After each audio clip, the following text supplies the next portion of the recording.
देखो मैं आपको एक बात बताऊं, भजन से संतोष आता है जीवन में। गोधन गज धन बाज धन और रतन धन खान, जब आवे संतोष धन सब धन धूरी समान। भगवान का भजन करने वाला हर परिस्थिति में प्रसन्न रहने के स्वभाव वाला होता है। एक जगह कीर्तन हो रहा था, सीताराम सीताराम सीताराम कहिए, सीताराम सीताराम सीताराम कहिए, जाहि विधि राखे राम ताहि विधि रहिए, जाहि विधि राखे राम ताहि विधि रहिए। जय जय सीताराम सीताराम सीताराम कहिए, सीताराम सीताराम सीताराम कहिए। भगत लोग बड़ी मस्ती से भजन गा रहे, और एक आदमी भजन न गाए, वहीं बैठा बैठा जमहाई भर। उससे पूछा तुम ही भजन करो, जाई विधि राखे राम ताहि विधि रही। क्या बोला, रहिए क्या, रहना ही पड़ेगा और कर भी क्या सकते हैं। यह उसकी मानसिकता क्यों है? क्योंकि वो भजन नहीं करता। अगर भजन करता तो जाहि विधि राखे राम ताहि विधि रहिए। देखो दो तरह के जीव होते हैं। कुछ लोग होते हैं बल्ब की तरह, कमरे में बल्ब लगा है, स्विच ऑन करो जल जाता, ऑफ करो बुझ जाता है, आपके हाथ में ही स्विच है। और एक होता पंखा, सीलिंग फैन। महाराज उसका स्विच ऑफ भी कर दो तो बंद नहीं होता जब तक 10-20 चक्कर न लगा ले। वो चक्कर लगाए बिना बंद नहीं होता है। बल्ब तो बंद हो जाता है पर पंखे को बंद होना पड़ता है।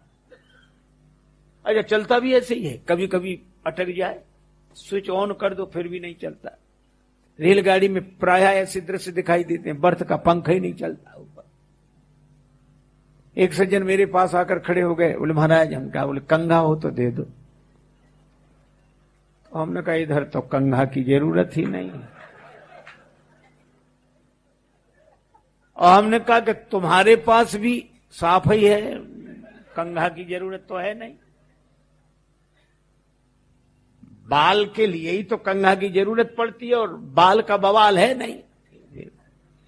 कहने लगा नहीं नहीं वो बाल नहीं है, वह बात यह है वो पंखा नहीं चल रहा है।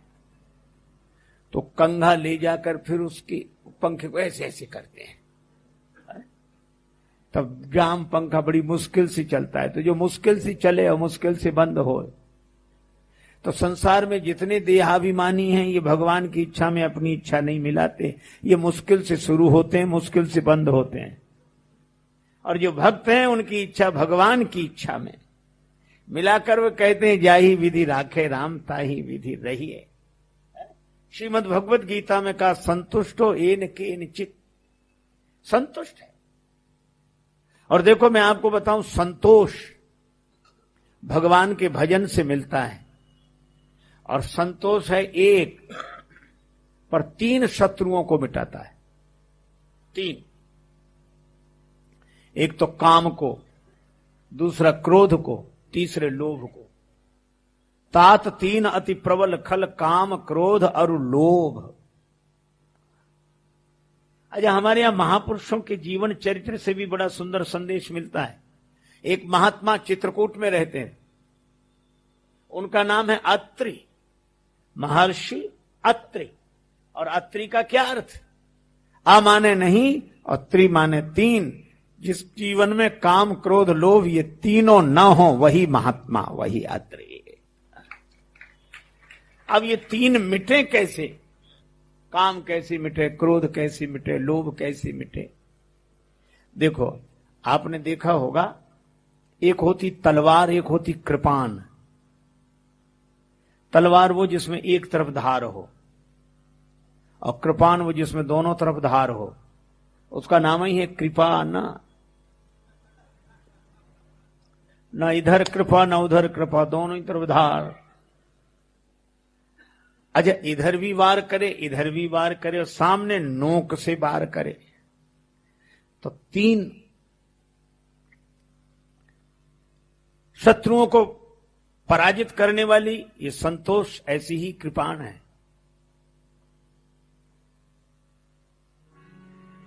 ये काम संतोष के बिना नष्ट नहीं होता। बिनु संतोष की काम न साही, बिनु संतोष की काम, बिनु संतोष की काम न साही।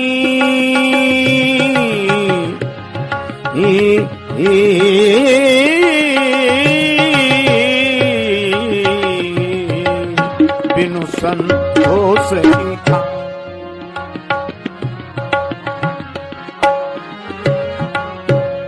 बिना संतोष के काम नष्ट नहीं होता, कामनाएं नष्ट नहीं होती। तो बोलो, संतोष आ गया तो कामनाएं उपद्रव नहीं कर पाती। जब क्रोध आ जाए तो लक्ष्मण जी ने परशुराम जी को क्रोध में देखकर यही तो कहा, नहीं संतोष तो पुनि कछु कहू, नहीं संतोष तो पुनि कछु कहू। जनि रिस रोक दुसह दुख सहू, जनि रिस रोक दुसह दुख सहू। जनि रिस रोक दुसह दुख सहू। नहीं संतोष तपुनि कज तो पुनि कज तो। अगर संतोष न हो तो कुछ और बोलो। इसका अर्थ कि क्रोध को भी नष्ट करने वाला है संतोष, काम को नष्ट करने वाला है संतोष, और लोभ को भी नष्ट करने वाला है संतोष। उदित उदित अगस्त पंथ जल सुखा।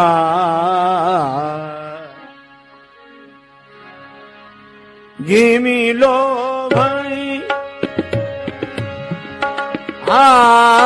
जिमि लोभ सुख संतोषा।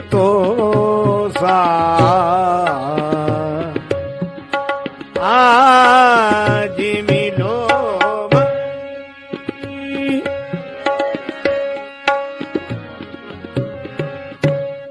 लोभ को भी संतोष नष्ट कर देता है। केवल एक गुण आ जाए संतोष। आठवां यथा लाभ संतोषा। देखो, लाभ और लोभ में ज्यादा अंतर नहीं है। ला बनाकर डंडा लगाकर भा बनाते हो तो लाभ, और इसके ऊपर मात्रा बढ़ जाए तो लोभ। लाभ को लोभ बनते देर नहीं लगती। जो अपने लाभ की मात्रा बढ़ाना चाहता है यही तो लोभ है, और ये मात्रा ऊपर की ओर बढ़ी, और सीधी नहीं है कि मिट जाए, बड़ी टेढ़ी है। इसीलिए हमारे एक परिचित श्रद्धेय भक्त प्रवर कहा करते थे, देखो जो खाली होता है उसे रिक्त बोलते हैं, और जो खाली होने से भर जाए वो रिक्त, और भरने के बाद भी जो ऊपर चाहे वो अतिरिक्त। जो अतिरिक्त चाहे तो अतिरिक्त, ये तो ठीक है, पर इसके अतिरिक्त अतिरिक्त। एक महात्मा कहते थे, प्राप्त को पर्याप्त समझो, प्राप्त को पर्याप्त समझो। आठवां यथा लाभ, लेकिन प्राप्त को पर्याप्त कब समझेंगे? जब संतोष होगा, संतोष होगा। प्राप्त को पर्याप्त समझो। पर हम लोग,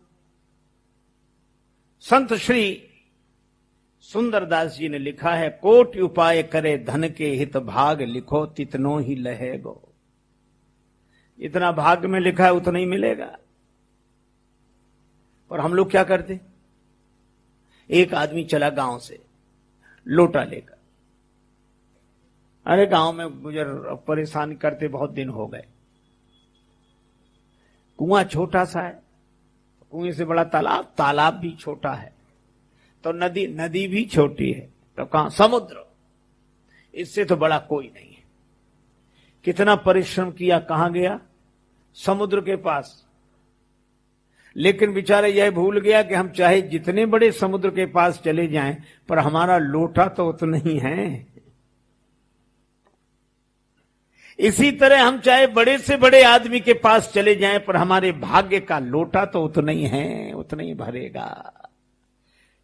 कर्म कमंडल कर लिए तुलसी जहां जहां जाहि, सरिता कोप समुद्र जल बूंद न अधिक समाए। बोलो, एक महात्मा फक्कड़ी वाणी में बोलते थे, बड़े मस्त उपदेश प्रवचन तो कम करते।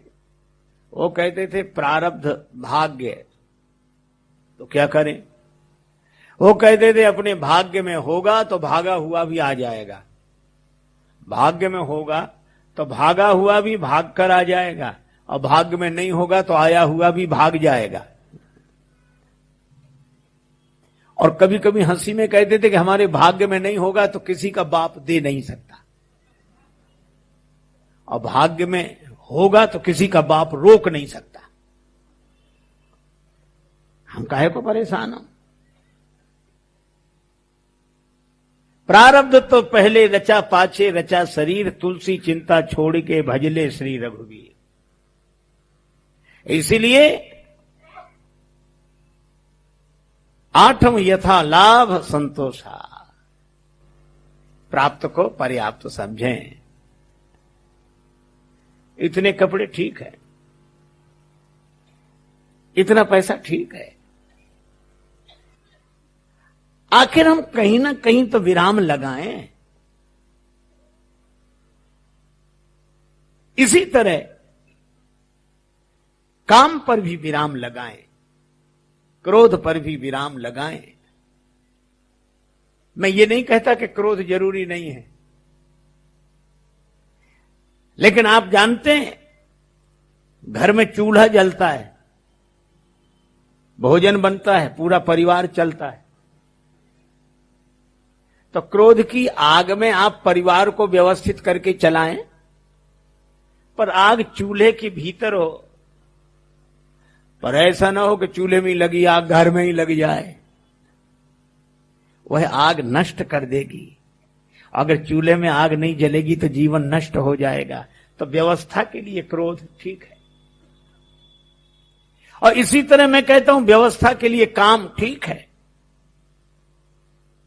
काम से सृष्टि का उद्भव है, ठीक है, लेकिन विराम तो लगे, और उसके लिए संतोष। तो मैं आपसे चर्चा कर रहा था, शंकर भगवान कामारी हैं, काम को नष्ट कर दिया। अच्छा, एक अद्भुत बात है, शंकर भगवान एक दिन बैठे थे, किसी ने कहा कि बाबा आप बड़े प्रसन्न रहते हो, पर जितने विरोधी हैं सब आपके पास इकट्ठे हैं। आप देख लो, शंकर जी के पास सब इकट्ठे हैं, सब। कैसे? शंकर भगवान का दर्शन करो, जटाओं में गंगा जी, गंगा धवल धार, गंगा हे गंगा धवल धार,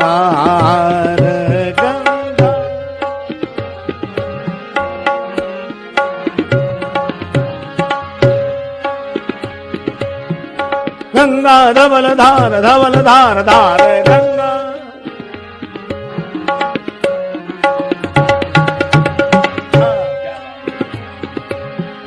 गंगा धवल धार, धवल धार, धवल धार गंगा, गंगा धवल धार,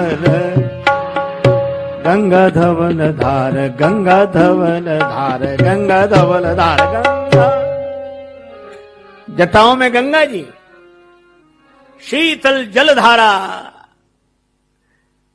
पर थोड़ा ही नीचे उतरो, तीसरे नेत्र में जल नहीं है, तीसरे नेत्र में ज्वाला, अग्नि निकलती। ये समझ में नहीं आता शिव जी का स्वरूप।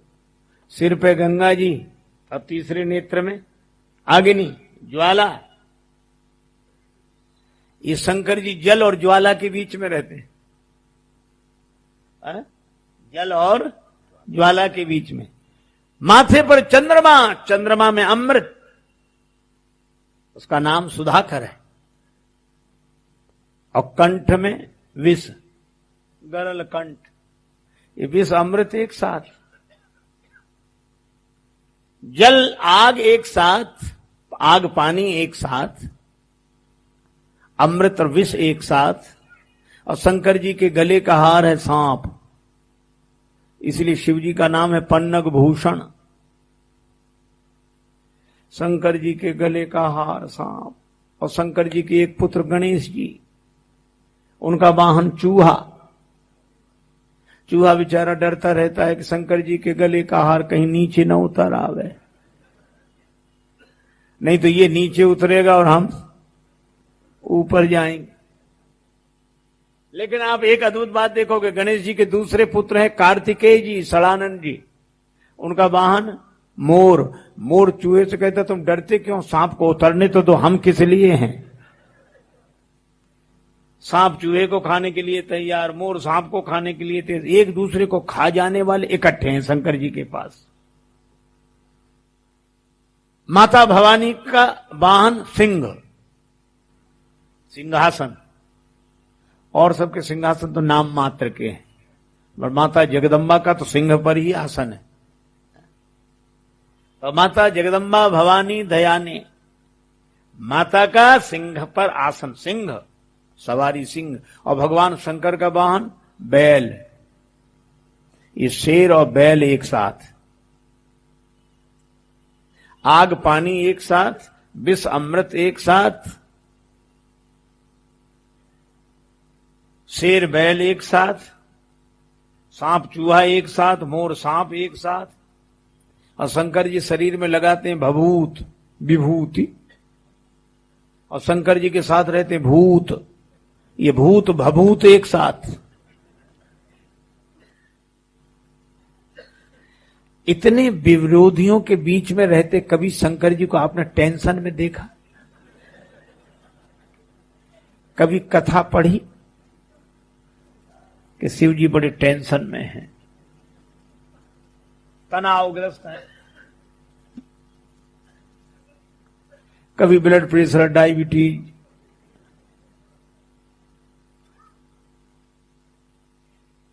और हम लोग जरा से विरोधियों के बीच में घबरा जाते। कई बार हमें उसकी टेंशन है, हमें इसकी टेंशन है, उसकी। और शंकर जी को कोई टेंशन ही नहीं है, और शायद इसीलिए नहीं क्योंकि वो अटेंशन है।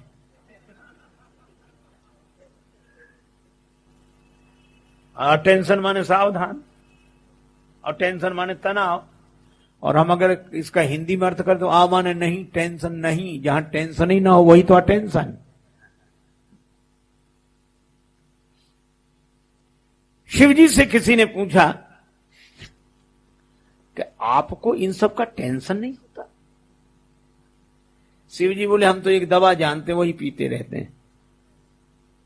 ऐसी बूटी है अमृतमयी, उसी को पीते हैं। कौन सी बूटी? तुम पुनि राम राम दिन राति, तुम पुनि राम राम दिन राति, तुम पुनि राम राम दिन राति, तुम पुनि राम राम दिन राति, सादर जपहु अनंग अराती, सादर जपहु अनंग अराती। शंकर भगवान दिन रात क्या करते हैं? राम राम राम राम राम राम राम राम राम राम राम, बस। श्री तुलसीदास जी कहते हैं 100 करोड़ रामायण है, और शिवजी ने 100 करोड़ रामायणों में से यही 2 अक्षर चुने। रामचरित सतकोटि महन लिय महेश जिय जाने, ये 2 अक्षर। अब मुझे भी लगता है महापुरुषों ने कहा, रे मन तू 2 अक्षर पढ़ ले, और 2 अक्षर के राम नाम से जीवन अपना गढ़ ले। रे मन तू 2 अक्षर पढ़ ले। महाराज शिवाजी के गुरुदेव समर्थ गुरु श्री रामदास जी महाराज श्री हनुमान जी के अंशावतार माने जाते थे, और उन्हीं का ये प्रसिद्ध मंत्र है, जय राम राम जय राम जय जय राम, श्री राम जय राम जय जय राम, श्री राम जय राम जय जय राम। वे कहा करते थे कि जब श्री हनुमान जी समुद्र पार करके लंका की ओर जा रहे थे, तब इस मंत्र का प्रादुर्भाव हुआ।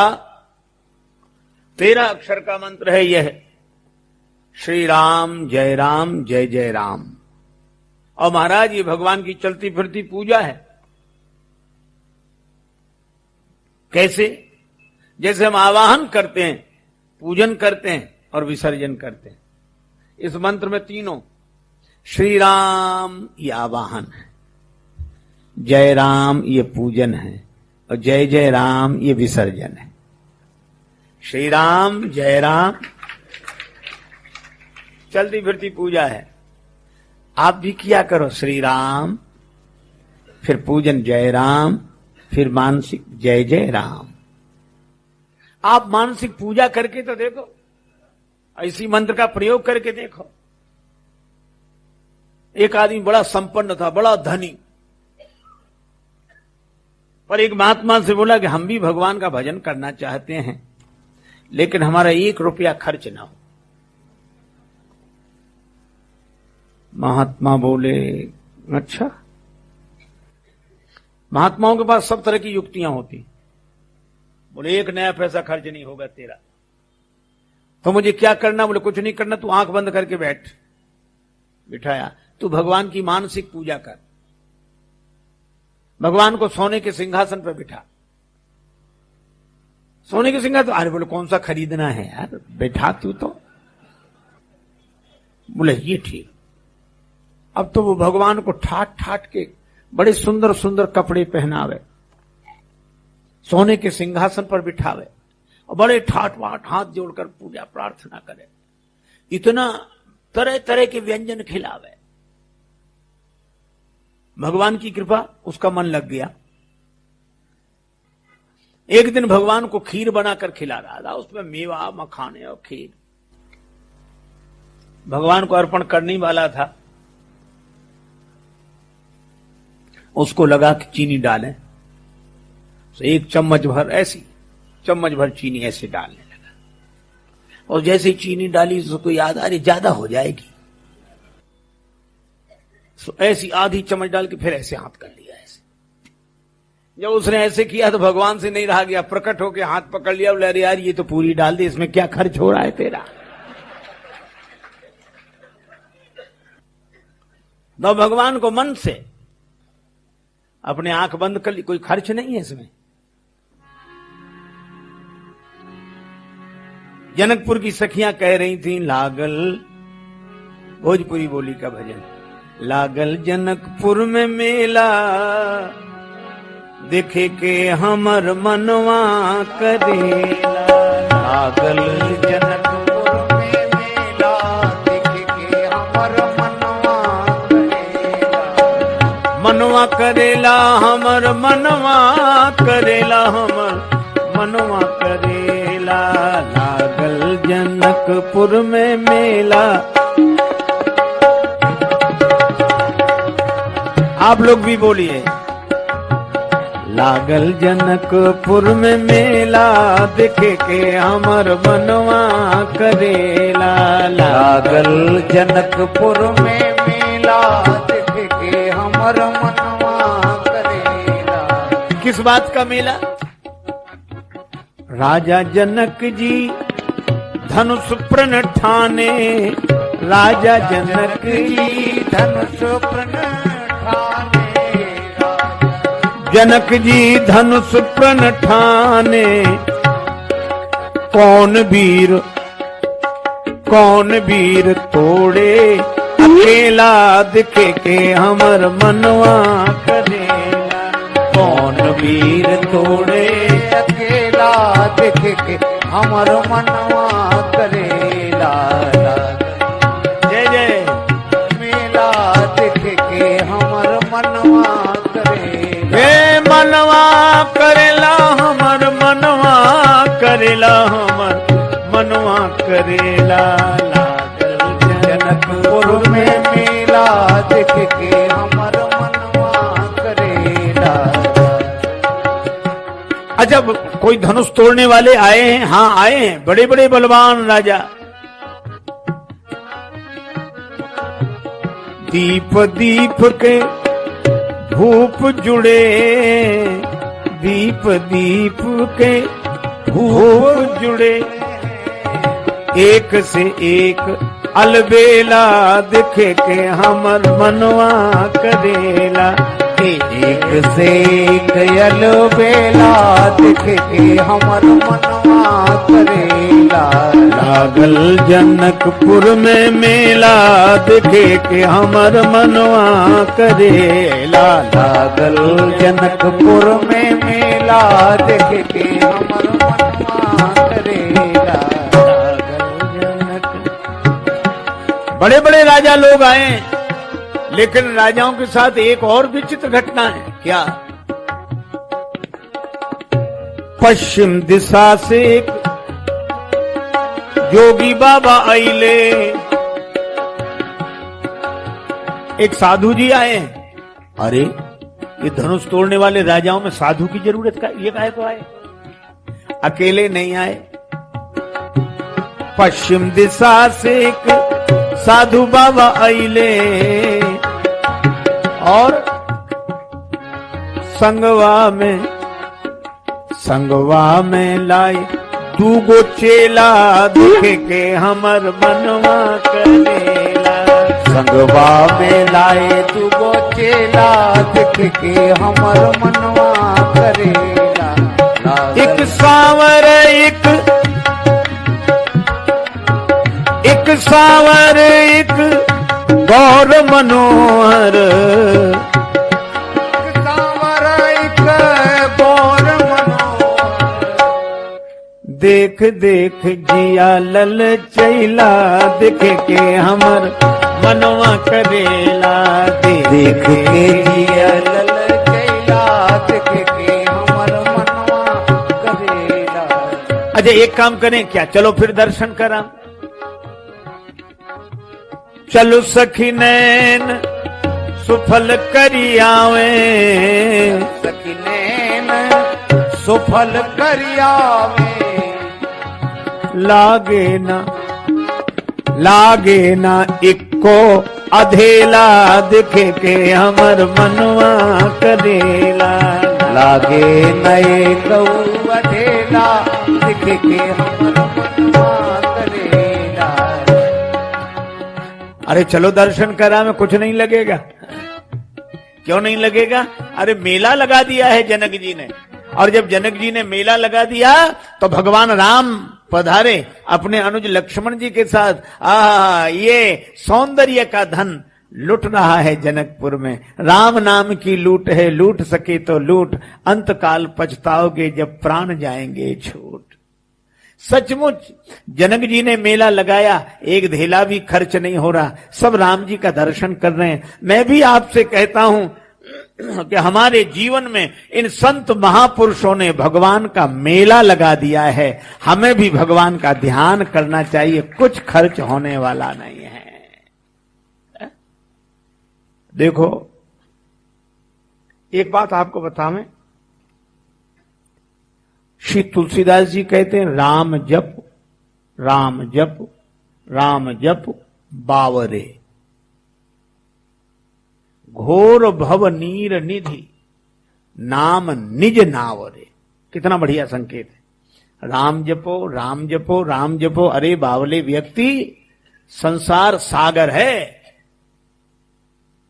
अच्छा, तो भगवान का नाम बड़ा बढ़िया संकेत है। नाम निज नावरे, ये भगवान का नाम अपनी नाव है, दूसरे की नाव का कोई भरोसा नहीं। अपनी नाव में जब खोल लो तब शुरू, यहां बंद करो बंद, ये नाव डूबने नहीं देगी। इसी तरह मैं कहता हूं ये भगवान का नाम अपनी नाव है, बस इस नाव को सहारा बनाकर पार हो जाओ भवसागर से। कुछ खर्च नहीं होना इसमें। अच्छा, एक और अजीब बात, बड़े नियम होते हैं कि ऐसे बैठो और उधर मुंह करके बैठो, इस आसन पर बैठो और पद्मासन लगाओ और कमर सीधी करो, और वो सब है। लेकिन भगवान के नाम में ऐसा कोई नियम नहीं। आप जब जहां जैसे हो बस राम राम शुरू करें। एक आदमी चारपाई पे बैठा, महाराज बूढ़ा आदमी चारपाई पे बैठा, राम राम राम राम राम राम राम राम राम राम। ये सब एक सज्जन निकले, क्यों चारपाई पे बैठ के भजन करते हो? राम राम ऐसे किया जाता है? वो बेचारा कांप गया बूढ़ा, वो आंख दिखा रहा था, ऐसे किया जाता है? ऐसे ऐसे राम राम? उधर से एक दूसरे सज्जन निकले, बोले आप इनसे तो कह रहे हो, हाँ गलत करे, चारपाई पे बैठकर राम राम करते, ऐसे नहीं किया जाता है। तो उस आदमी ने उससे कहा कि आप अपनी बताओ, आप तो चारपाई पे बैठ के नहीं जपते होगे? बोला हम तो जपते ही नहीं। अरे तुम जपते ही नहीं तो उसे काहे को परेशान कर रहे? देखो, हम सोचते हैं कि पवित्र होकर भगवान का नाम लेंगे, हम सोचते हैं कि हम पवित्र होकर भगवान का नाम लेंगे, जबकि सही बात यह है कि भगवान का नाम हमें खुद पवित्र कर देगा। भगवान का नाम हमें शुद्ध कर देगा। इसलिए ज्यादा विचार मत करो। आज हम लोग विचार ही करते इसलिए भजन नहीं कर पाते। ये ज्यादा विचार करने वाले भजन नहीं कर पाते। ऐसे समझो जैसे रात को एक आदमी सोना चाहता था, चारपाई बिछाई, पलंग पूरा लग गया, कहा सो, अरे ये चादर ठीक नहीं, हटाओ दूसरी चादर, अब ये तकिया ठीक नहीं, इसे भी हटाओ। रात को ये इतना पतला चादर, कम्बल लाओ, कम्बल ज्यादा मोटा हो जाएगा, कोई पतला चादर लाओ। अरे तब तक ये तकिया, अरे हटाओ दूसरा लगाओ। रात को 9 बजे से शुरू किया महाराज, चादर बदलते, तकिया बदलते, कम्बल बदलते, सवेरे के 7 बज गए। अब कब सोएगा वो? डासत ही गई बीत निशा सब। तुलसीदास जी यही उदाहरण देते हैं कि रात्रि भर बिस्तर बिछाते रहे, डासत ही गई बीत निशा सब, कबहु न नाथ नींद भरी सोयो। मैं नींद भर कर सोया ही नहीं। हम सोने का इंतजाम करते रहे, सोए नहीं। हम भजन की व्यवस्था करते रहे, हमने भजन नहीं किया। इसीलिए मैं आपसे कहता हूं, जब भजन की बात कर, विचार तो हम भी कर रहे हैं, विचार। अरे काहे का विचार? नाम शुरू, भूल गए तो कोई बात नहीं, याद आ गया फिर शुरू। शंकर भगवान कहते हम तो यही बूटी पीते हैं। तू राम सुमिर जग लड़वा दे,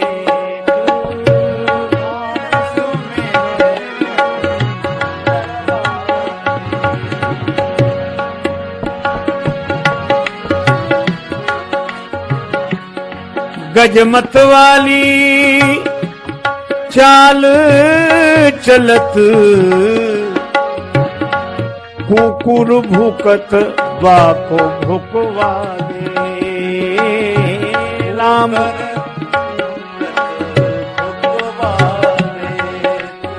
हाथी अपनी मस्ती की चाल में चला जाता, कुत्ते भौंकते, भौंकने रहने दो, तुम तो चले जाओ मस्ती में। इसी तरह राम सुमिर, जग में जो हो रहा तो होने दो, तुम तो राम जी का भजन करो, राम जी का भजन करो। यही मैं सबसे करबद्ध प्रार्थना करता हूं कि आप लोग भी भगवान का नाम लें और ऐसी कृपा करो कि हम भी भगवान का नाम लें। एकमात्र राम नाम पार करने वाला है, ज्यों त्यों राम नाम ही तारे, जाने अजाने अग्नि जो छुए वह जारे पे जारे।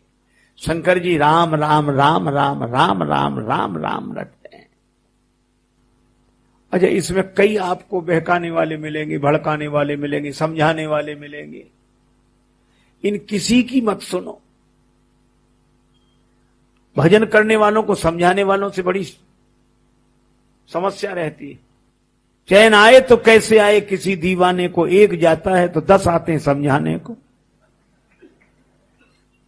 एक कथा एक महात्मा भी वृंदावन में हमें सुना रहे थे। एक वैष्णव महात्मा का कोई शिष्य बना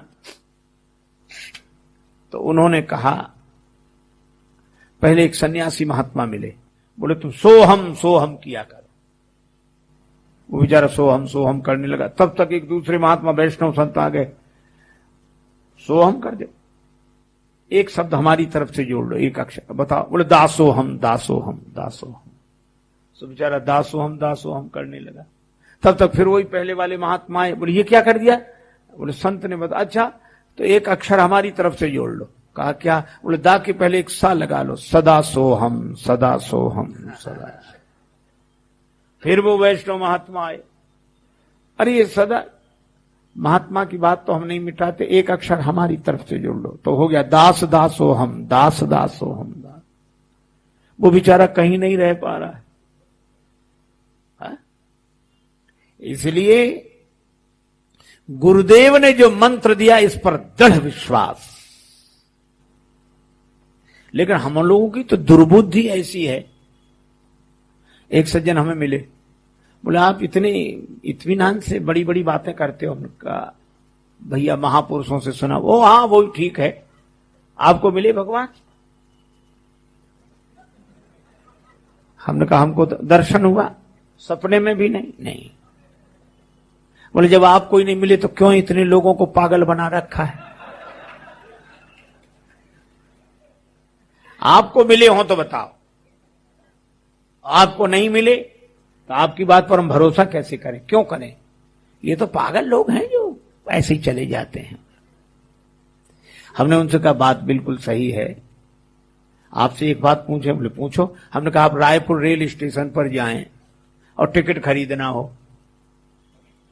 और टिकट देने वाले से कहा भैया एक मुंबई का टिकट दे दो, एक दिल्ली का टिकट दे दो, मान लो मांग, और वो दे दे, ये दिल्ली का टिकट, ये मुंबई का टिकट। लेकर फिर आप उससे पूछो क्यों तुम कभी मुंबई गए हो, कभी दिल्ली गए हो? और मान लो वो न गया हो और कह दे कि नहीं हम नहीं गए, तो उसकी बात सुनकर उसका टिकट उसी के मुंह, तो रखो अपना टिकट, जब तुम ही नहीं गए तो हमें क्या पहुंचाओगे?